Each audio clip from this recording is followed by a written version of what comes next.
Tayo pong manalangin sa gabing ito. Panginoon, salamat o Jesus Christ na kasama ka namin o God sa mga oras na ito. Salamat sa pagsama ng Banal na Espiritu.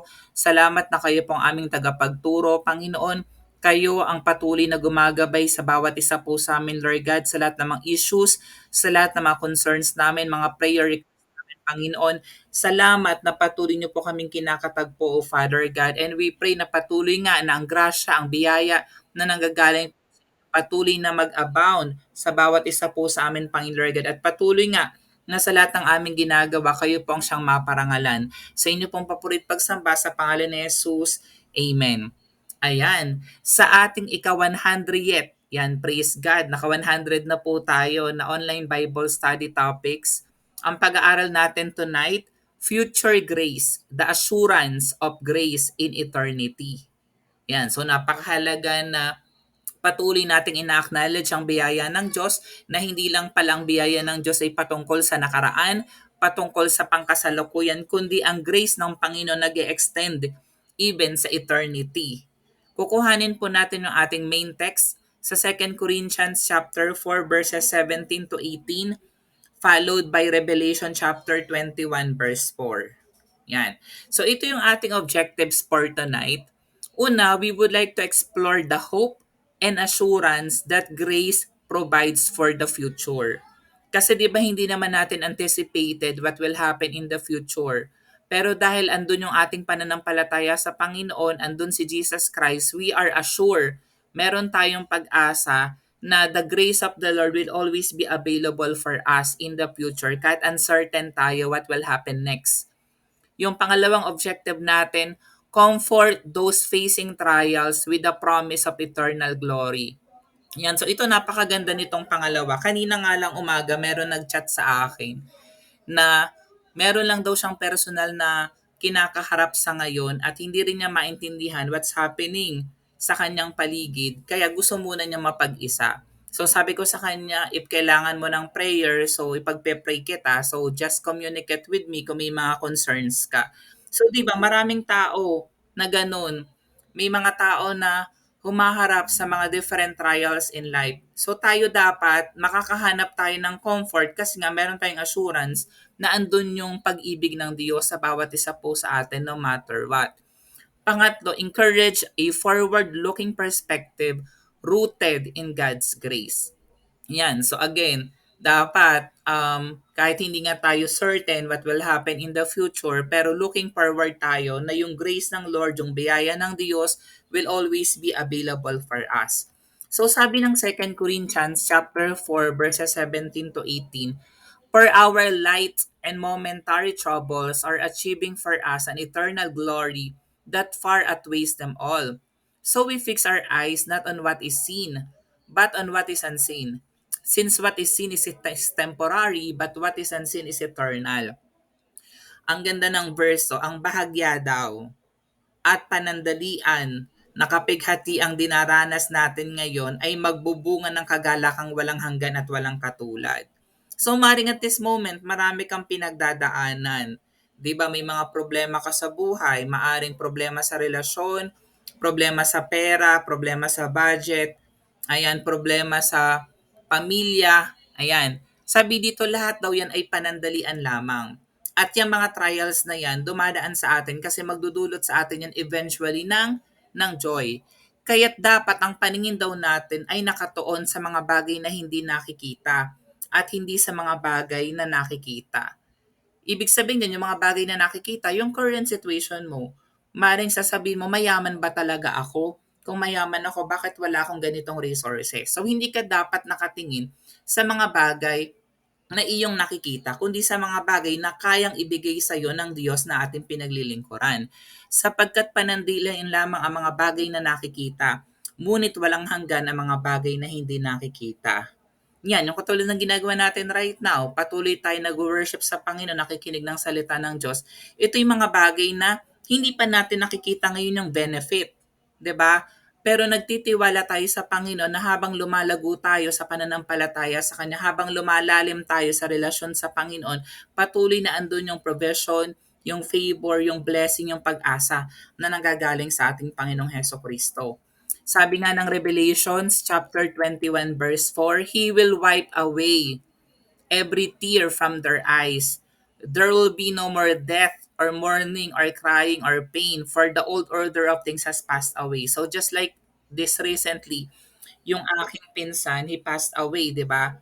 Pero sabi dito, at papahirin niya ang bawat luha sa kanilang mga mata. Wala nang kamatayan, wala nang dalamhati, wala nang pagtangis at paghirap sapagkat lumipas na ang dating mga bagay. So ang nire-refer dito syempre ng pahayag ng Revelation, what will happen in the future. 'Di ba? Syempre dito sa mundo, magpapass away tayo, kailangan mamatay ng katawan. Pero pagdating natin sa heaven, bibigyan tayo ng glorious body ng Panginoon. At wala na doon na mamamatay, wala na doon pain, wala na doon crying, lahat praise and worship na lang yung gagawin po natin kapiling ang ating Panginoong may likha.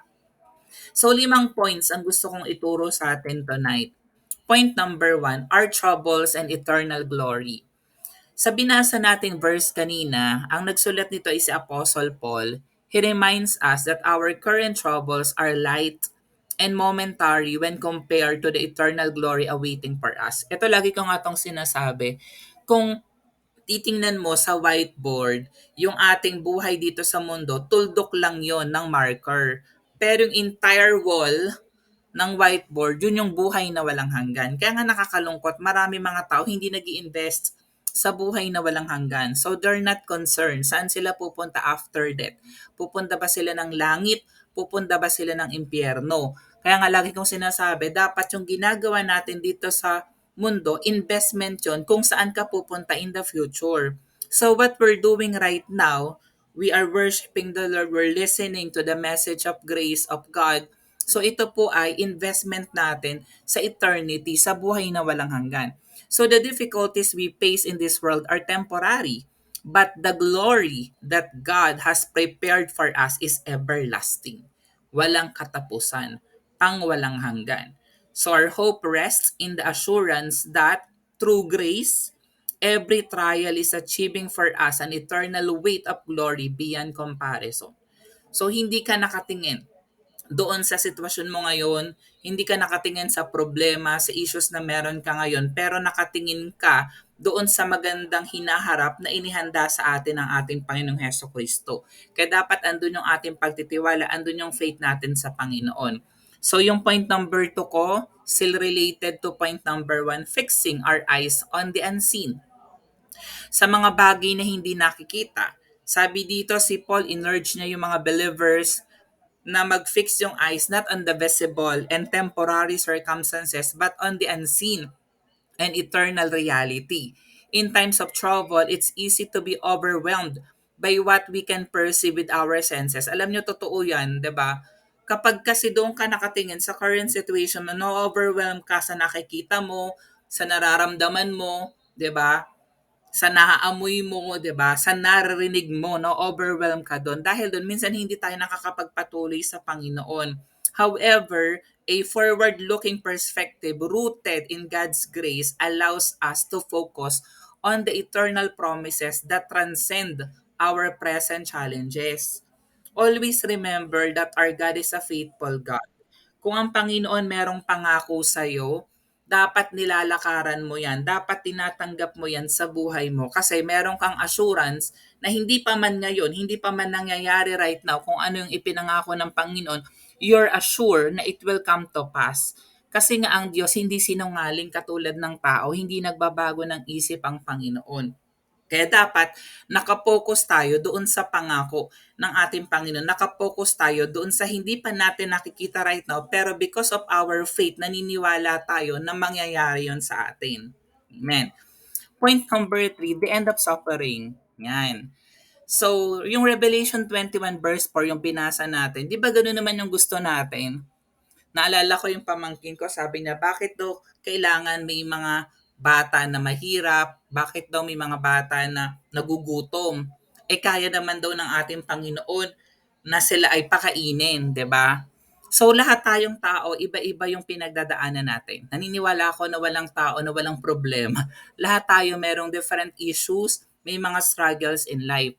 Kaya napakaganda na pag nilayan natin yung sinabi ng Revelations 21 verse 4, di ba sabi kanina, no more mourning, wala nang death, wala na daw pain, puro joy na lang, 'di ba? Sabi dito, it paints a beautiful picture of the future God has in store for us. Ito yung pangako ng Diyos. Ito yung fulfillment ng gustong marating natin ng ating Panginoon. In eternity, sa buhay na walang hanggan, which is our final destination, sabi diyan, He will wipe away every tear and there will be no more death, walang mamamatay, mourning, crying, or pain. Di ba?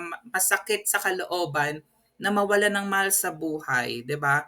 Masakit na iwanan ng taong minamahal mo or pinapahalagahan mo. Masakit na hindi mo makuha yung pinapangarap mo sa buhay. The assurance of grace ensures that our suffering is not in vain.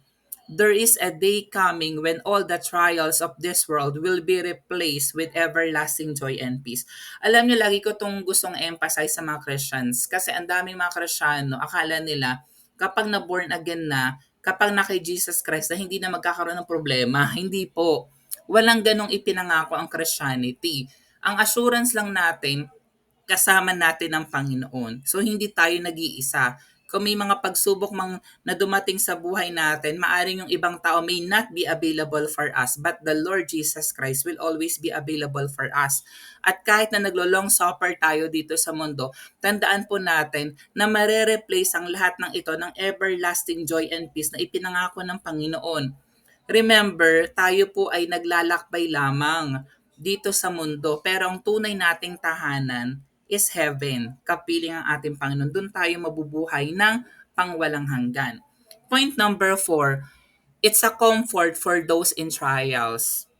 Yan. So for those currently facing trials and tribulations, the promise of eternal glory and the end of suffering provides profound comfort.